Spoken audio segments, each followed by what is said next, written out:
Hello everyone and welcome to Zenless Zone Zero's Deadly Assault. Before we start, quick warning, the new boss is a major spoiler for the 2.8 story quests. I'll try and keep spoilers light, but watch at your own discretion. Let's look at this week's lineup. First up is the new boss, Scorched Horizon, weak to ice and wind. Yes, wind weaknesses before we even have proper wind agents. It does make sense though, since the boss heavily revolves around the wind anomaly. The fight begins with a control skill that requires you to perfect dodge or perfect assist when you hear this sound. If done correctly, you'll then have to perform 3 defensive assists without the usual flash indicators. You basically have to learn the timing from experience and visual cues. Successfully doing this grants 2k performance points. A few seconds later, you will need to do 3 more defensive assists to knock the boss down, but this time the orange flashes appear to help with timing. This grants 1.5k points. Honestly, if you fail either mechanic, you should just restart. They happen right at the start of the fight, and losing those points plus the extra days hurts too much. The other mechanic we need to talk about is the Gale Scorcher state. When the boss enters this state, it inflicts Windswept on itself, which is the wind anomaly effect.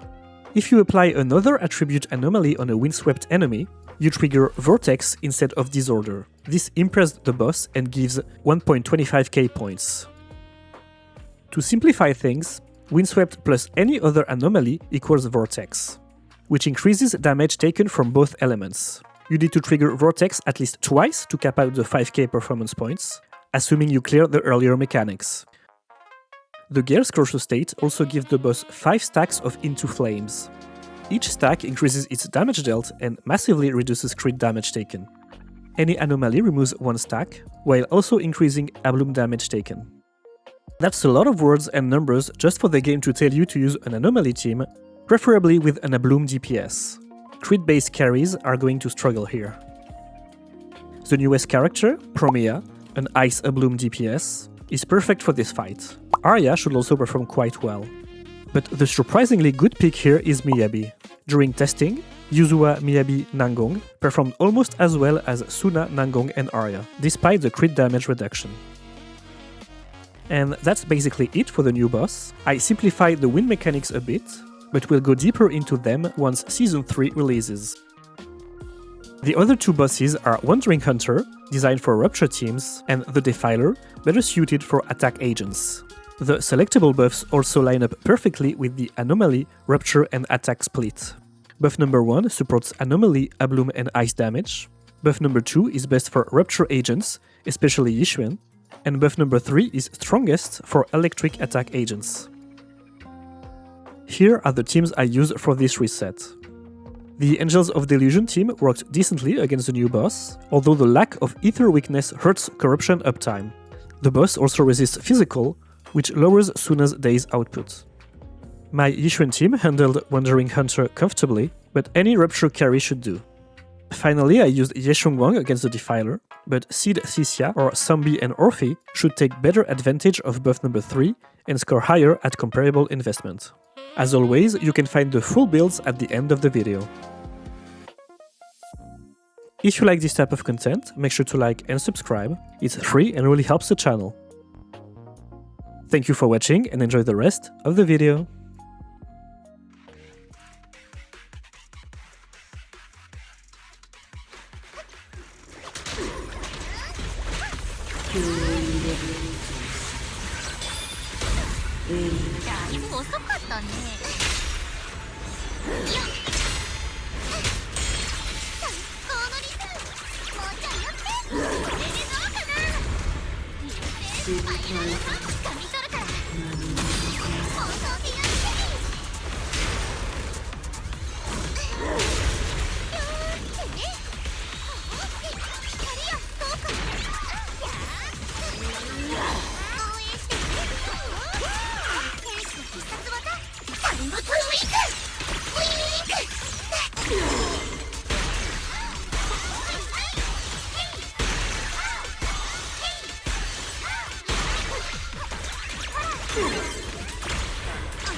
くなる上は道すぎや。遠くに押し付けるなんてひ舞い上がる鈴が。3、2、1、この子大したものだけど。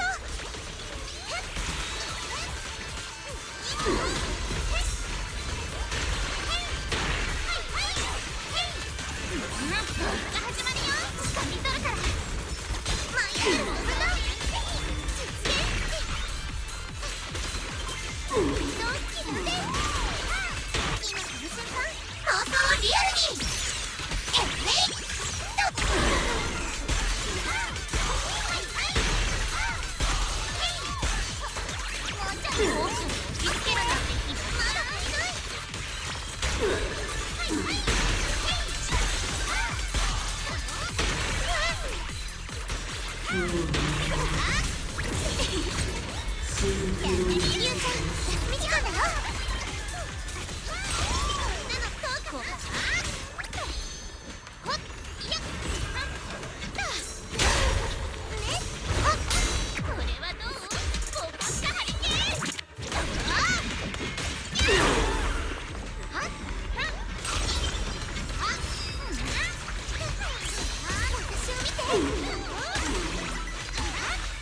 現。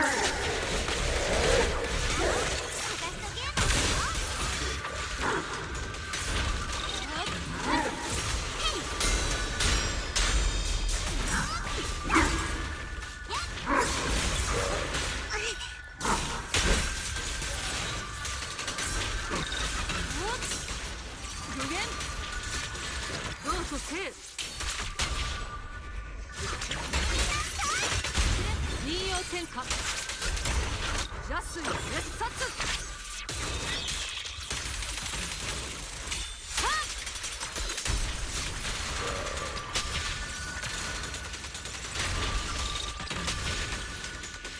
気を緩めるな。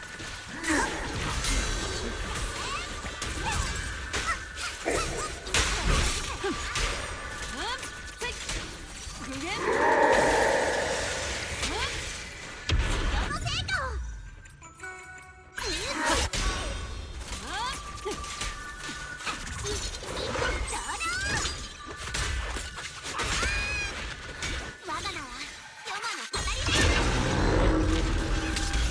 私が来た。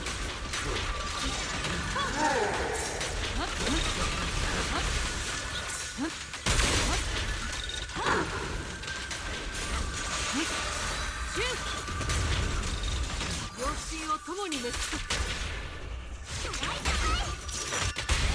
神気がたぎる。もはや命数は尽きた。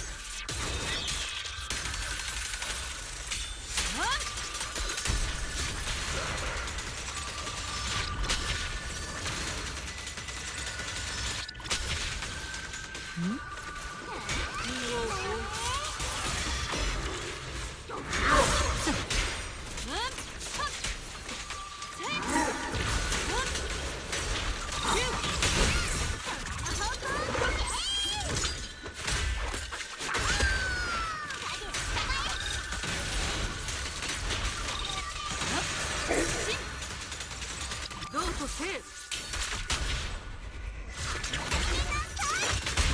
任用転換道と生生と学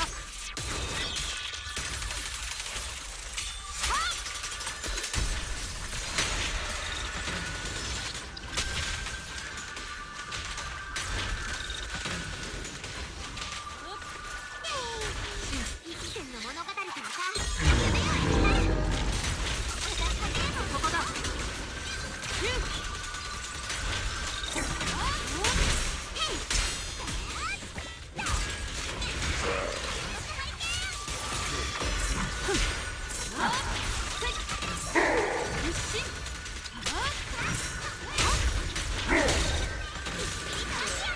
霧の中で眠りたまえ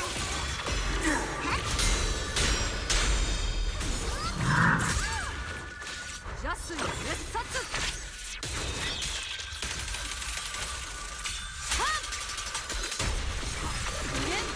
両親を共に滅す神気はたぎる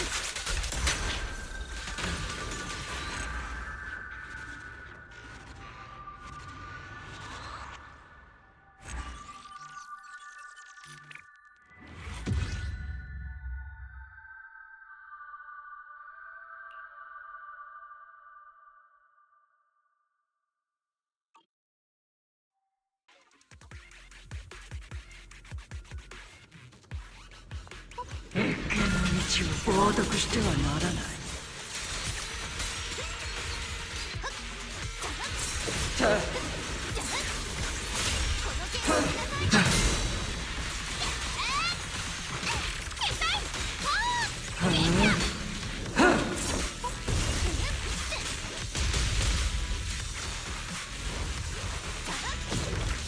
剣に立つ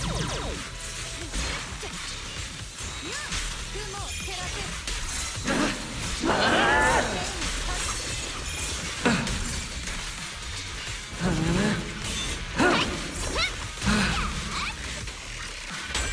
剣を我に従い天をかけよ雲を照らせ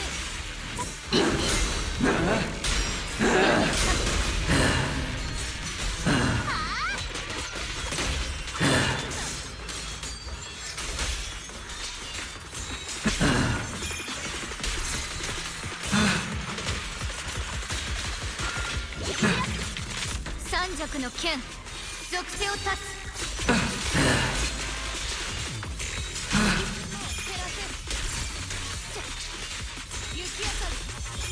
再走のほ雲岳山陽春光我が剣で名門を断つ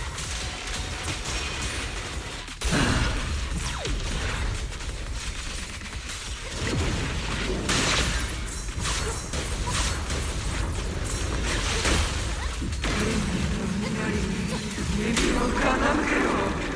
アジア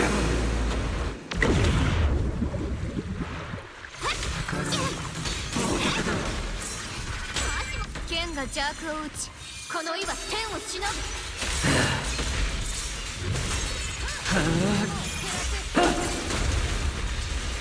雪明かり冷たく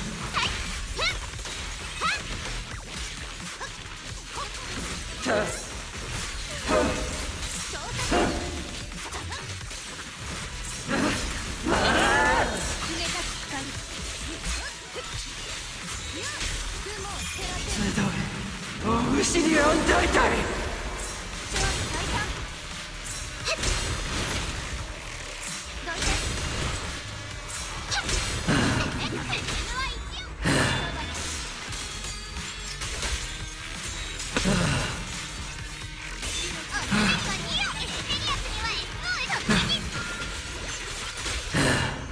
見とれちゃった剣よ我に従い天をかけよ